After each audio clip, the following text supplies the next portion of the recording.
Have you ever made a plan that looked perfect on paper but somehow fell apart the moment real life touched it?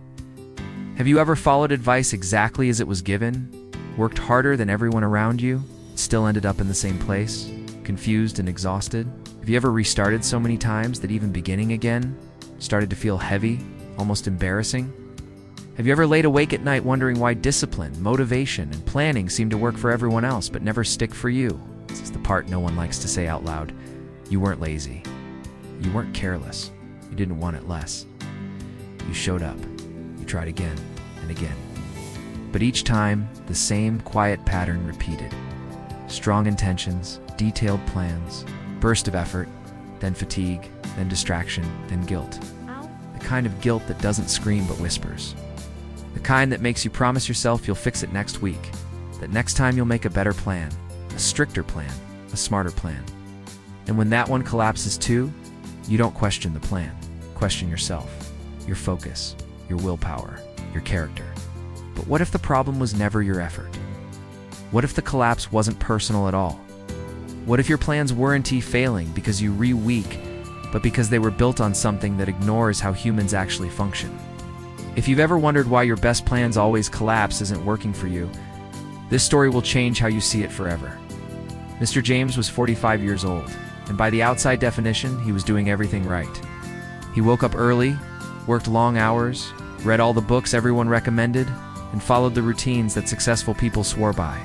Color-coded planners, morning discipline, night reflections, podcasts on the commute, productivity videos late into the night, even when his eyes burned.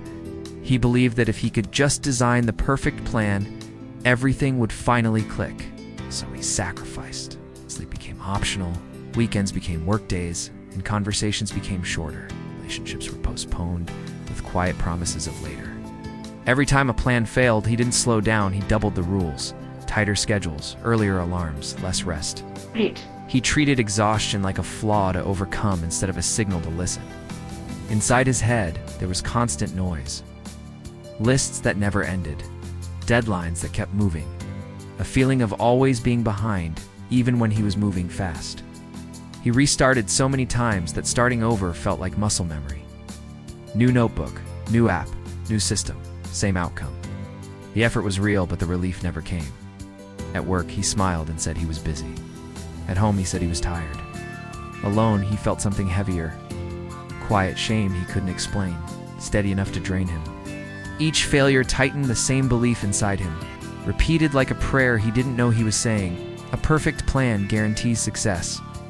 If it didn't work, the plan must not have been perfect yet. So he kept refining, adjusting, forcing himself to comply. He ignored hunger, fatigue, and the way his environment pulled him off track: noise, interruptions, constant demands. He believed real discipline meant pushing through all of it. And when his energy dropped, focus slipped and motivation faded. He didn't blame the system. He blamed himself. He told himself he was inconsistent, lacked grit, that something essential was missing. This belief followed him everywhere, in meetings, in traffic, in bed at night. A perfect plan guarantees success. That sentence cracked under the weight of reality. The collapse didn't arrive with noise. It arrived on an ordinary evening, the kind that usually slipped by unnoticed. Mr. James had promised himself he would be present that night. No laptop, no notes, no just 5 more minutes. A small promise, almost harmless. One he'd made many times before. He sat at the table, phone face down, planned for tomorrow, already looping in his head. A notification buzzed, then another. He told himself he'd ignore it. He didn't. His eyes dropped, attention followed, and in that moment, he missed the look from across the room. Not anger, not disappointment. Something quieter. A look that said, "I don't expect you anymore." Nothing was said. That was the worst part. Later, alone, the weight finally landed. Not dramatic, just heavy. The effort was real. He tried harder than most people ever would. The method was broken. All those rules, all that force, all that sacrifice, and still the same results. This belief was costing everything. His energy, his relationships, his trust in himself. For the first time, he didn't reach for a new plan. He didn't open a notebook or search for better advice. Just sat there and let the truth surface. If planning harder actually worked, his life would look different by now. If discipline alone was enough, he wouldn't feel this tired. If force was the answer, something would have shifted years ago. And that thought scared him because it meant the problem wasn't effort. It meant the belief he had been living by was wrong. A perfect plan guarantees success. That sentence cracked under the weight of reality. He realized he wasn't failing the plan. The plan was failing him. The mentor entered without ceremony. No dramatic speeches, no motivational quotes, just calm, grounded, and completely unimpressed by suffering. When Mr. James explained how hard he worked, the mentor didn't argue, didn't praise.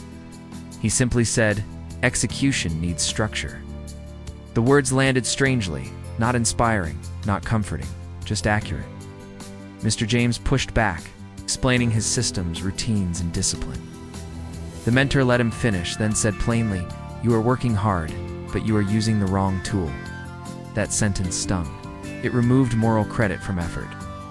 The mentor picked up a simple screw and tried to tighten it with his fingers. It didn't work.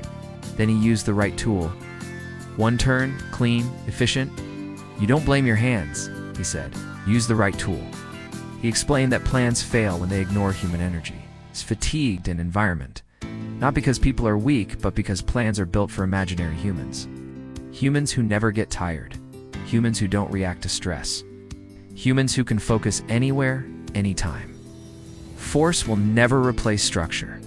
Willpower is a poor long-term strategy. Structure carries weight when motivation disappears. Execution needs structure. The mentor explained energy isn't constant. Fatigue changes decisions. And environments either support execution or silently fight it. He showed that successful systems don't rely on heroic effort. They reduce friction, shape behavior, and make the right action easier than the wrong one. Mr. James felt exposed, not judged, diagnosed.